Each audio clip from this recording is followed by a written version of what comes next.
चुड़ैल से शादी करने को उतारू, यह एक सत्य और आंखों देखी घटना है।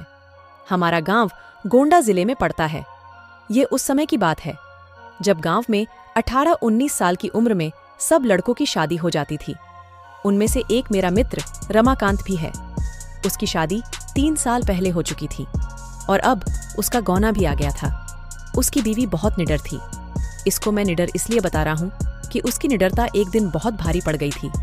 3-4 साल पहले तक गांव की अधिकतर औरतें सुबह सुबह उठकर लोटा लेकर नित्य क्रिया के लिए कोई खेत में तो कोई खुले मैदान में जाती थी। वो भी जब गांव के पुरुष लोग सो रहे हों तब जाती थी। कुछ दिन बीत गया तो अब रमाकांत को एक सुंदर सी बेटी हुई। बेटी अभी 8 महीने की थी।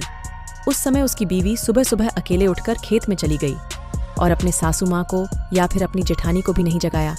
वह अकेले ही चली गई क्योंकि वह तो बहुत निडर थी। लेकिन उस समय वह ना तो हाथ में चक्कू और ना ही माचिस लिया। जिस घर को बच्चा पैदा होता है उसके 1 साल तक उस घर की औरत को बाहर अकेले नहीं भेजा जाता, वह भी सुबह सुबह बिना किसी को साथ लिए, क्योंकि उस औरत पे भूत प्रेत इन लोगों का साया जल्दी पड़ता है। लेकिन वह अकेले गई थी। तभी वहां बेल का पेड़ लगा था। उस पर एक चुड़ैल घूम रही थी जो इसके साथ नहीं आना चाहती थी, लेकिन फिर भी वह आ गई। जब रमाकांत की औरत खेत से आई तो लौटा फेंककर पलंग पर बैठकर गाना गाने लगी।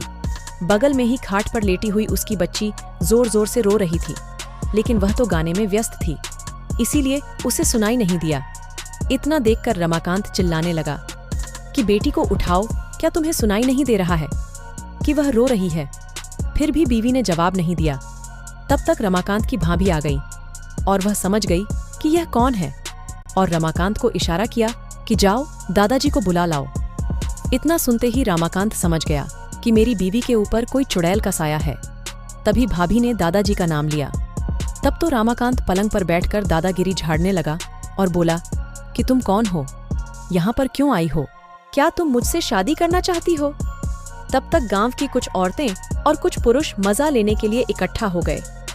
चुड़ैल ने कहा कि मुझमें तुम्हें क्यों दिलचस्पी हो रही है?